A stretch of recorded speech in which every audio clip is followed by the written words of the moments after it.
So there I was, right. Working at this bird sanctuary in Central Oregon, we were trying to keep tabs on the population of great gray owls in the area. They were quite scarce in the area a couple of years back, and we were busting our chops to help them bounce back. Now let me tell you, these owls are a headache to track. They're nocturnal, elusive, and getting one tagged is like threading a needle while riding a roller coaster. Imagine a cat, but with wings and a beak.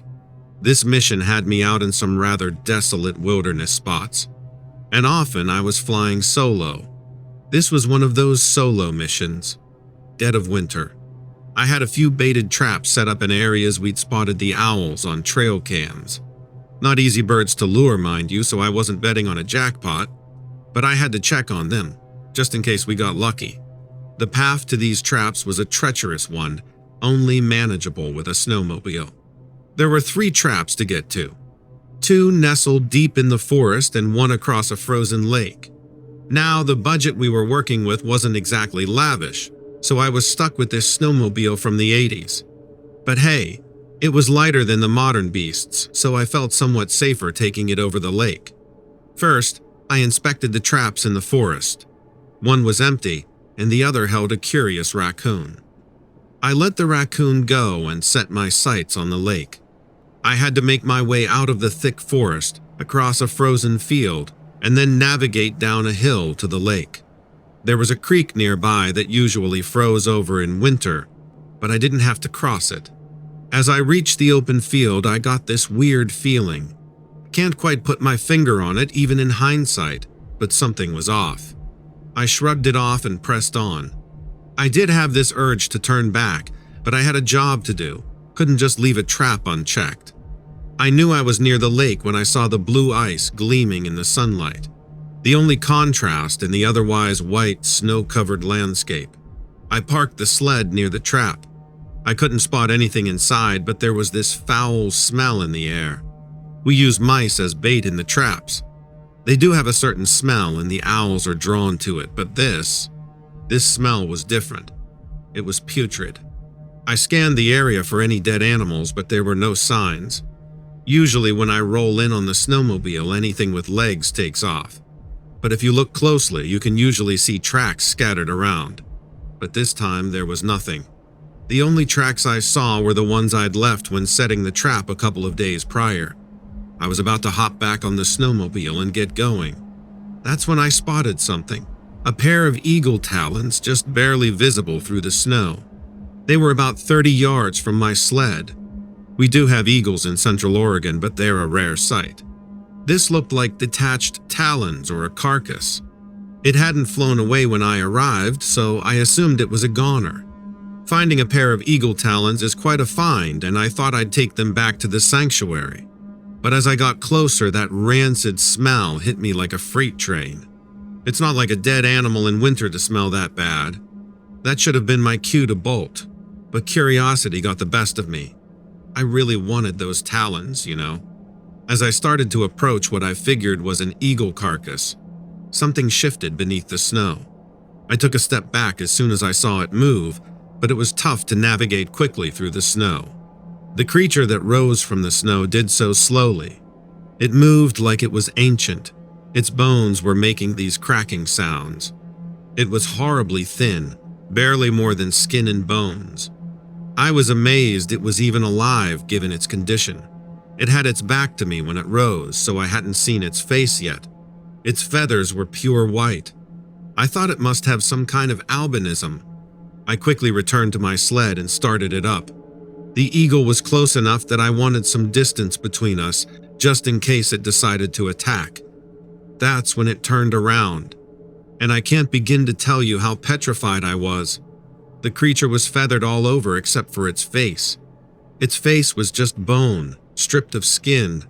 I couldn't see any eyes in the dark sockets, but when it turned to face me, I knew it saw me. Eyes or not. I didn't see a beak. I don't think it had one. There was a flap of red flesh hanging down from its throat. I guess that was its tongue. I was so terrified that I was fumbling with the ignition on the snowmobile. It took 3 attempts to get it started, and all the while the creature kept its gaze locked on me. It began to shuffle towards me. Its movements were disjointed, like its legs weren't properly attached to its body. It's hard to explain. I managed to get the snowmobile running before it reached me and I took off. I kept looking back, but it didn't give chase. I know what I saw wasn't just a sick or injured eagle. The local tribes have a name for it, but I won't utter it here. The legends warn of their danger to humans, and I count myself lucky to have gotten away as easily as I did. I think I must have disturbed it from a deep slumber, which is perhaps why it didn't pursue me. I can't say for sure, but what I do know is I won't be going back to that area alone, or without a firearm.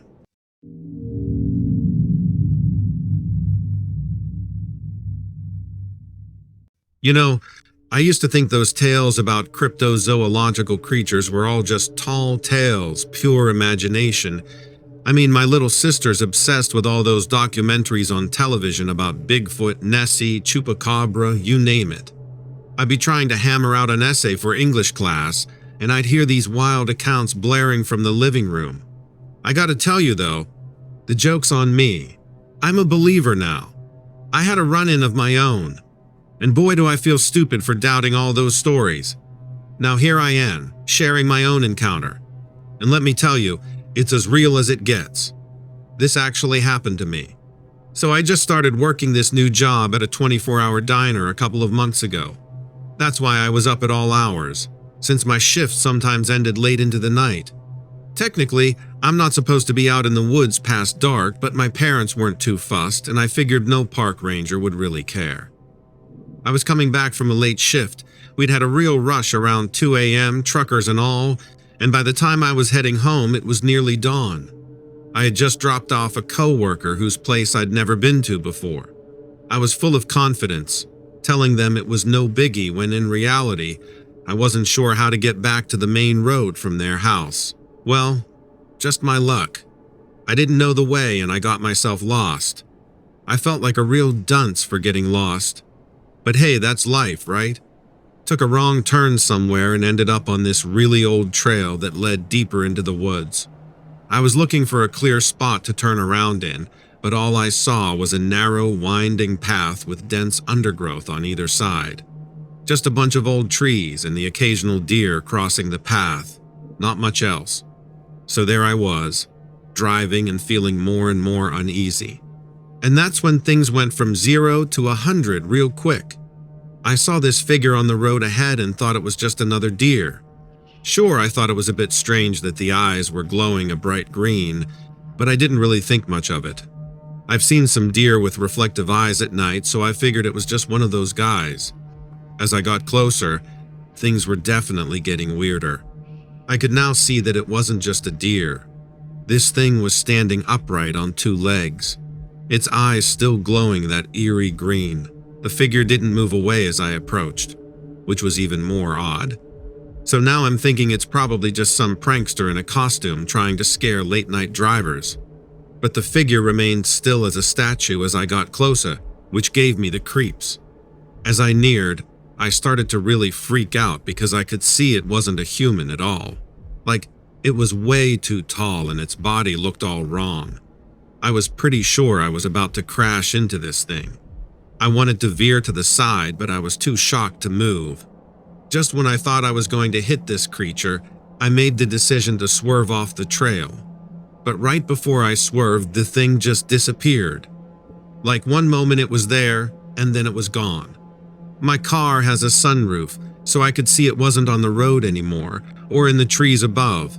So obviously, what I almost hit was not a human or a deer, because it disappeared into thin air and left no trace behind. It must have been incredibly fast because one moment it was right there in front of me and the next, it was just gone. Because I was so close, I could tell that it was really tall.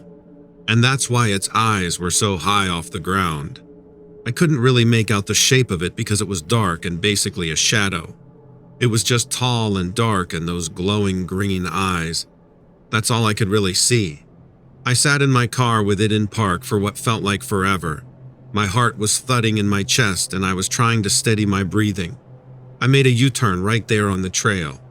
It was more of a 3-point turn, really, and drove back the way I came, Somehow, I eventually found my way home from there. The entire drive back, I was just scanning the trees for those glowing eyes, but I didn't see anything. Once I got home, I immediately tried to look up what I saw on the internet. Some people think that these creatures are just misidentified animals or optical illusions, and that's what people see. I'm not so sure about that. This creature or whatever it was moved like no animal I've ever seen.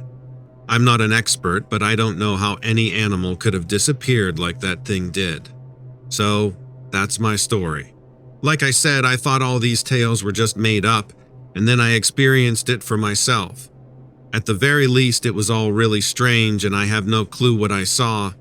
I'm just telling myself that it was some kind of rare animal because if it wasn't, that really makes me question a lot of what I thought I knew about the world.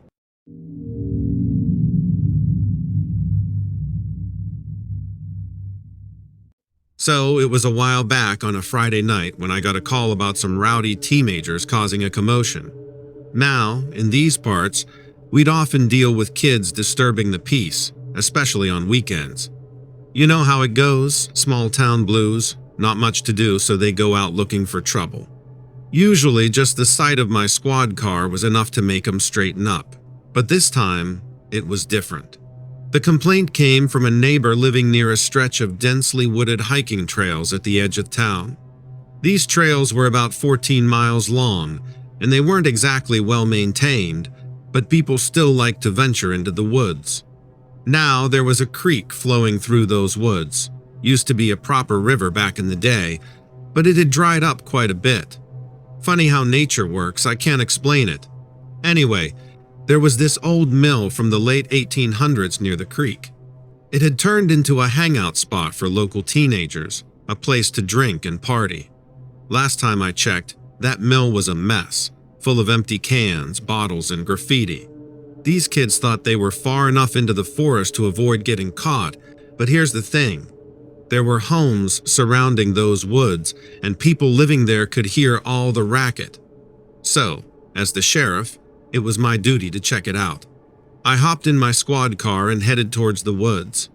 When I arrived, I noticed there weren't any cars in the public parking lot nearby, but that didn't mean those clever teenagers hadn't parked elsewhere and walked in. Armed with my trusty flashlight, I made my way into the woods.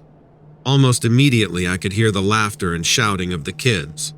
They didn't sound too far off, certainly not far enough to be at the mill. At first, I thought they were on my left, but as I tried to follow the sounds, they shifted to my right. I called out, telling them to cut it out, but no one answered. Now I knew those kids had spotted me, and they were probably scrambling as fast as they could.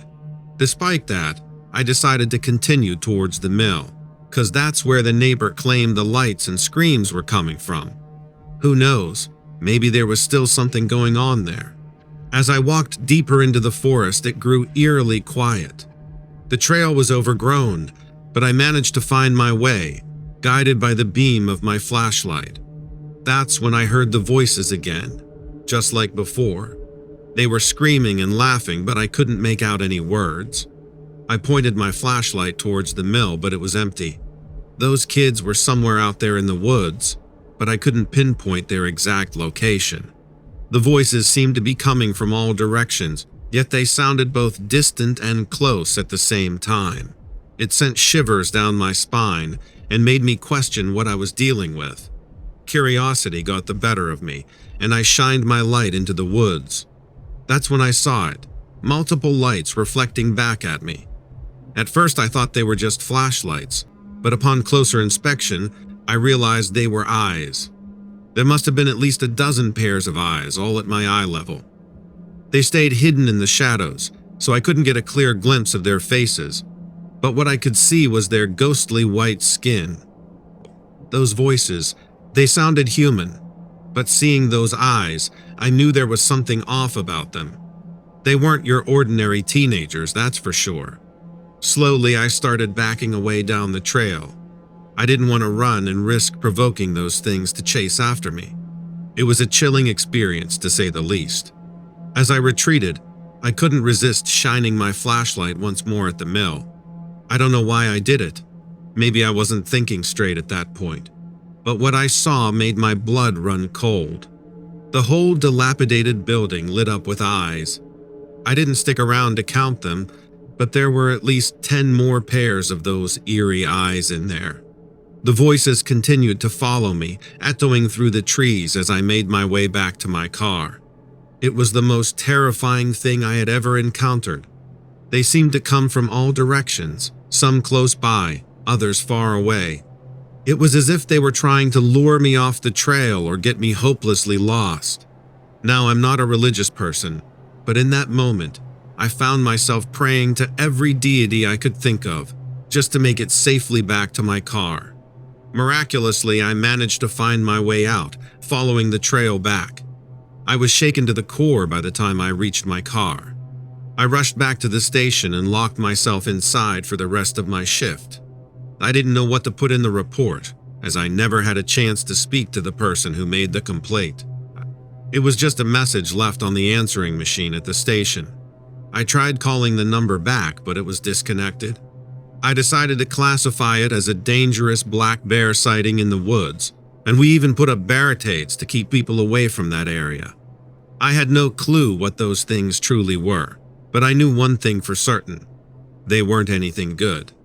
It was my responsibility to protect the folks in the community, so keeping them away from those creatures became my top priority.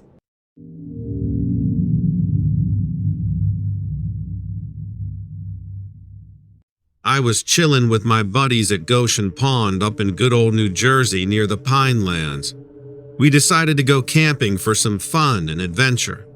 And let me tell you, we were having a blast. Hiking, kayaking, swimming, you name it. Now it was around 7 or 8 in the evening, and we were all gathered around the campfire cooking up some delicious grub and having a great time. The sun had just set, so it was getting pretty dark, but we could still see what was going on. We were joking, laughing, and fooling around when suddenly this horrendous smell hit us like a ton of bricks. I'm telling you, it was like someone had cracked open a bunch of rotten eggs right under our noses. The stench was so strong we thought the meat we brought had gone bad. But when we checked, it was all fine. That's when it hit us that something was off. And then things got real quiet. You know that eerie silence in movies just before something bad goes down? Yeah, that's what it was like. It gave me the creeps, my friends too. And then, in the distance, we heard this weird, high-pitched scream. But let me tell you, it was no human scream. It was like nails on a chalkboard, making my blood run cold. Even now, just thinking about it gives me the heebie-jeebies. We all just froze, staring at each other around the campfire. One of my buddies suggested it could be some wild animal like a coyote or a cat in distress. But deep down, we all knew it wasn't no ordinary critter. We scanned the tree line, keeping an eye out for any signs of danger. We packed up our food real quick just in case it was some wild animal on the prowl. Just as we were putting out the fire, we heard this strange beat, like soft drums pounding in the distance. It's hard to describe, but the sound kept getting louder and louder. We looked around trying to figure out where the noise was coming from. We thought maybe it was some other campers nearby, but boy, were we wrong. 'Cause right at that moment we saw it. I'm telling you, this thing was massive, at least 6 feet tall. And here's the kicker, my friends saw it too. I ain't making this up, I swear. It looked like something out of a nightmare. Huge wings like a freaking giant bat. And those eyes, man, they were glowing red like hot coals. I could make out its scaly skin and those wicked hawked legs like a dang lizard. But the face. Oh boy, the face was the freakiest part. It had a head like a goat, with a long snout and horns sticking out of its forehead. But get this, it had bat ears too. And its tongue, man, it was so long. When it screeched, I could see those razor-sharp canine teeth, and those red, glowing eyes. They just pierced right through it. This thing, this demon or whatever it was, just hovered there in the air. I couldn't tell you exactly how long it stayed, but it felt like an eternity, even though it was probably just a few seconds. We were petrified, unable to move or look away, just locked in a gaze with those menacing red eyes. And then, with another bone-chilling screech, it took off into the night, disappearing into the darkness. Let me tell you, we didn't waste a second. We sprinted to our tents, desperately grabbing our phones to capture any evidence of what we had just witnessed. But by the time we were ready, that creature was long gone. It had vanished in the blink of an eye. We huddled together in one tent, seeking solace in each other's presence, but sleep was out of the question. The events of that night had shaken us to our core. The next morning, we couldn't avoid talking about it. And guess what? We had all seen the exact same thing. I know it sounds insane, like a flying goat bat demon straight out of a horror movie, but I swear on everything that is holy, it was real. We even thought about reporting it to the authorities, but how do you explain something like that? Hey officer, we were out camping and this creature with wings and glowing red eyes paid us a visit. Yeah, like they'd believe us. We tried searching online for any similar sightings, but came up empty-handed. It was like we were the only ones who had encountered this monstrosity. And you know what's even worse? When we did talk about it with other people, they treated us like we were bonkers. They either thought we were crazy or accused us of making up stories. Since that night, things have changed for us. We're constantly on edge, more cautious than ever before. I avoid staying out after dark, and we all steer clear of wooded areas. No more camping, fishing, or hiking, especially if it's in the evening. We've become wary of the unknown, forever marked by that creature's evil presence. I'm grateful for the chance to share my story here. Maybe, just maybe, someone out there has experienced something similar. We can't be the only ones. It's high time we find some answers and unravel the mystery behind that nightmarish encounter. Because deep down, I know what we saw was real,